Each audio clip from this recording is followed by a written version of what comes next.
तेज आपल्याला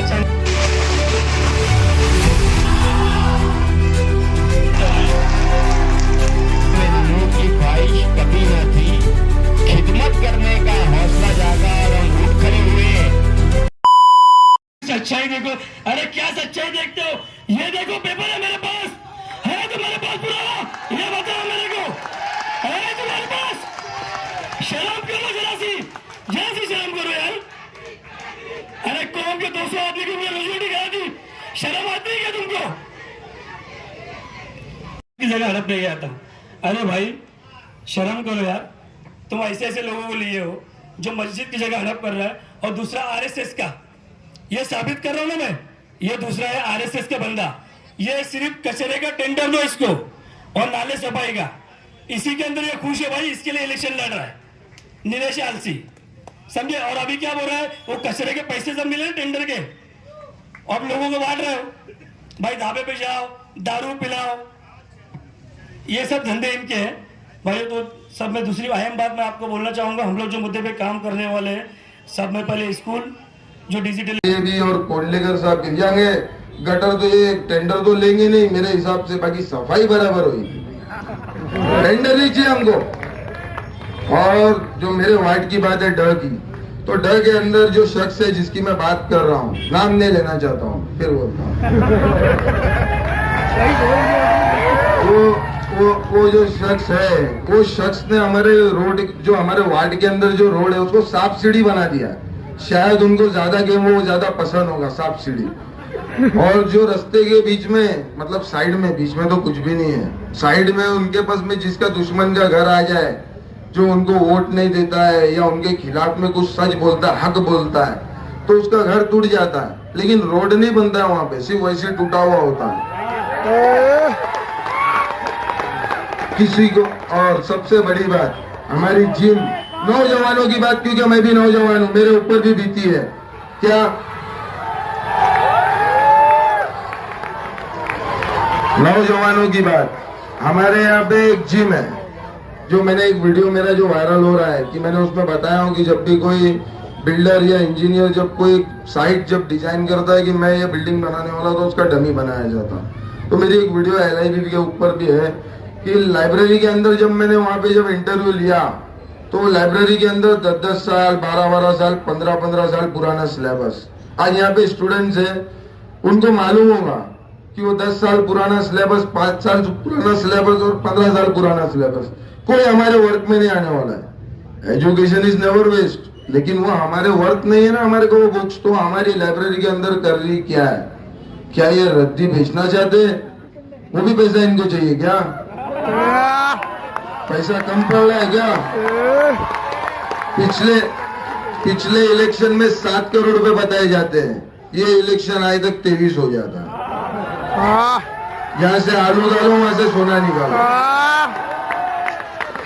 ये मशीन उनको पूछना पड़ेगा मैन्युफैक्चरिंग कहाँ पे होती है, हमको भी दिलाओ, क्योंकि हम तो टेंडर लेने वाले नहीं, हम तो मशीन के भरोसे रह गए।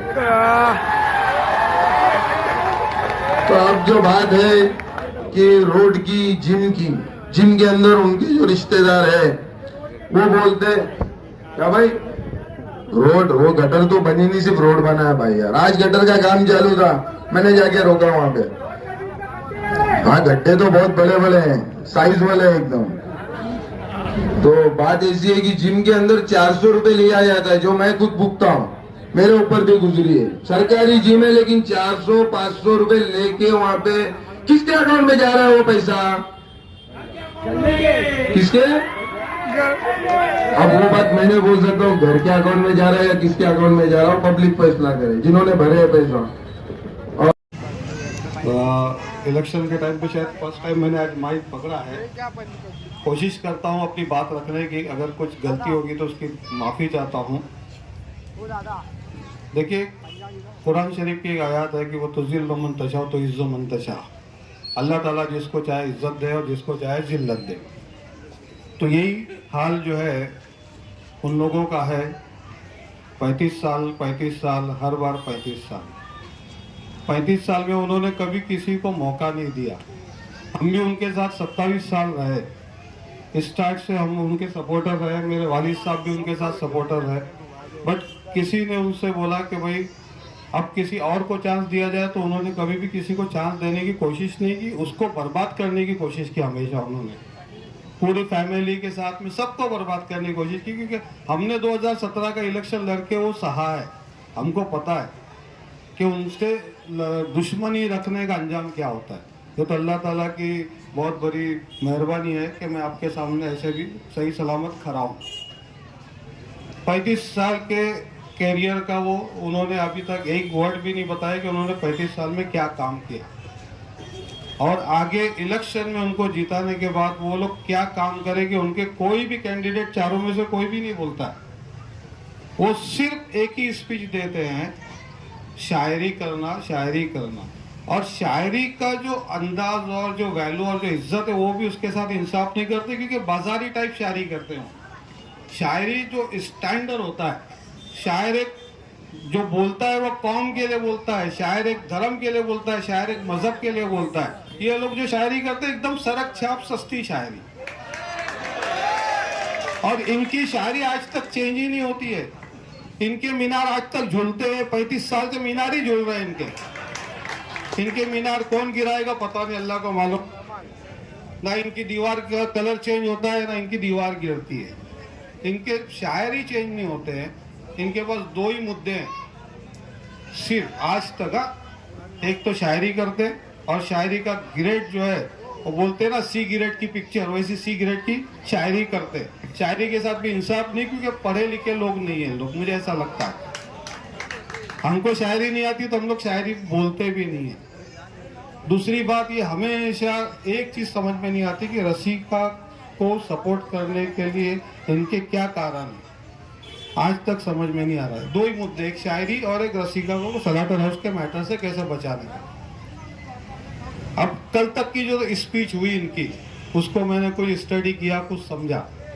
ये हमारे चारों कैंडिडेट को क्या बोलते हैं, ये 2% के कैंडिडेट। इनकी हैसियत कितनी है, 2% की।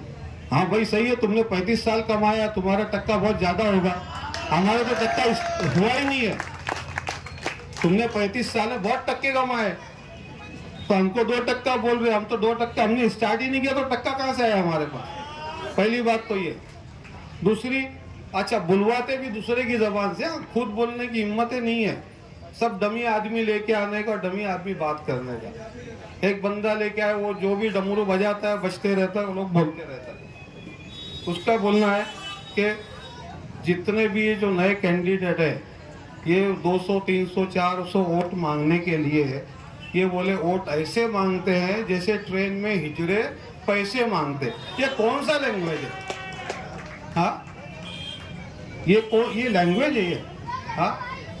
दूसरा, ये बोलते हैं कि बीजेपी की ये बी टीम है।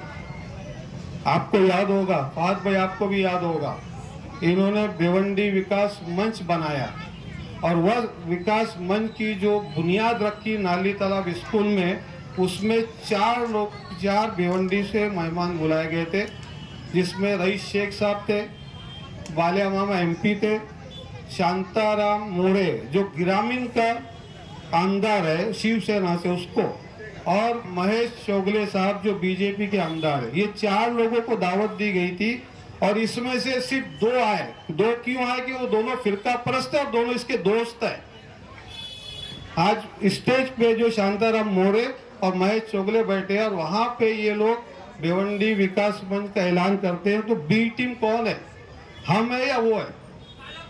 हाँ, 3 बार महेश चोगले इलेक्शन बीजेपी का जो जीता, किस तरह से जीता? आप किसी को सपोर्ट ऊपर से अलग करते हो, अंदर से किसी और को सपोर्ट करते हो, और वो रिजल्ट आज तुम्हारे सामने। ये इस तरह से पॉलिटिक्स करते हैं। इनकी पॉलिटिक्स पे मत जाइए। इनके बहुत से अभी अलग अलग रूमर आएंगे, अलग अलग बातें करेंगे, हमको उस पर जाना नहीं है। हमारा एक ही मकसद है कि हमको सिर्फ पंजा चलाना है। कैंडिडेट ए में कौन है, बी में कौन है, सी में कौन है, डी में कौन है, देखना नहीं है। हमको चेंज चाहिए। इन्होंने चेंज के बारे में कभी नहीं सोचा। अगर चेंज का सोचे होते तो इनके जानशीन तैयार होते थे। इनके जानशीन भी अभी तैयार हो ही नहीं सकते, आपको सब पता है। इनका मामला पूरा खत्म हो चुका है। मतलब मैं अगर खुद नहीं रहूं तो पूरे सिस्टम, पूरे समाज, पूरे कोकनी मोमिन अंसारी सबको बर्बाद करके खत्म करो। उसका सोच ये है। नहीं तो आज तक वो किसी का अपने आप को जो बोलते हैं ना उत्तरदायी, कोई उत्तरदायी तो तैयार किया होता, खुद के खानदान में तैयार किया होता, किसी और को तैयार किया होता, वो उन्होंने काम किया नहीं। तो मेरी सब लोगों से रिक्वेस्ट है कि ये सब चीज़ों को आप ध्यान में रखें। हम लोगों का फोकस जो है सिर्फ डेवलपमेंट पे है। हम लोग डेवलपमेंट करना चाहते हैं। वार्ड नंबर 6 को इंशाल्लाह हम लोग ये जब चारों कैंडिडेट इंशाल्लाह जीत के आएंगे तो हम लोग इस 6 नंबर वार्ड को मिसाली वार्ड बनाएंगे, क्योंकि 6 नंबर वार्ड जो है हमारा पुराना भिवंडी है, जो हफीजबाद दरगाह से स्टार्ट होता है, ईदगाह तक जाते हुए यहाँ तक पहुँचता है। तो ये वार्ड में काम करने के लिए बहुत सी चीज़ें हैं जो आने वाले वक्तों में हमारे कैंडिडेट आपके सामने रखेंगे। जैसे लाइब्रेरी का मसला है, सरकारी हॉस्पिटल है, अब तक चला नहीं है, चल रहा है तो उसका तरीका अलग है, वो सब बातें बाद में आएगी। अभी तो अर्लियर बहुत जल्दी बोलना ठीक नहीं है। मेरी सबसे यही रिक्वेस्ट है कि आप इनको समझिए, इनकी बातों को समझिए। ये आपको पता है कांग्रेस इन्होंने छोड़ा है ना, कांग्रेस ने इनको छोड़ा है क्या? कांग्रेस से इन्होंने रेजिग्नेशन दिया है और मंच बना के ये 4 पूरे भिवंडी में 4 ही कैंडिडेट इलेक्शन लड़ रहे हैं। इनके 90 में से 4 सीट पे ही खुद खड़े हैं, क्योंकि इनको जीतने के बाद बीजेपी के मेयर बनाने के लिए कांग्रेस की तरफ से कोई कंडीशन नहीं होना चाहिए। ये बीजेपी के कैंडिडेट को जीतने के बाद ये 4 इनके ऊपर कोई कंडीशन लागू नहीं हो सकती। इनको बढ़िया सा पैसा मिले, इनको बढ़िया सा दाम मिले, इसलिए ये बाहर से सपोर्ट करने के चक्कर में इनका एक ही मकसद है और आप कि ये बीजेपी का मेयर भिवंडी में बैठे। ये इंटरनल इनका एग्रीमेंट है और इसको पब्लिक को समझना चाहिए और इंशाल्लाह हम लोग इनके सोच को पूरी तरह से नाकाम करेंगे, उम्मीद रखता हूँ और अपनी बात को खत्म करता हूँ।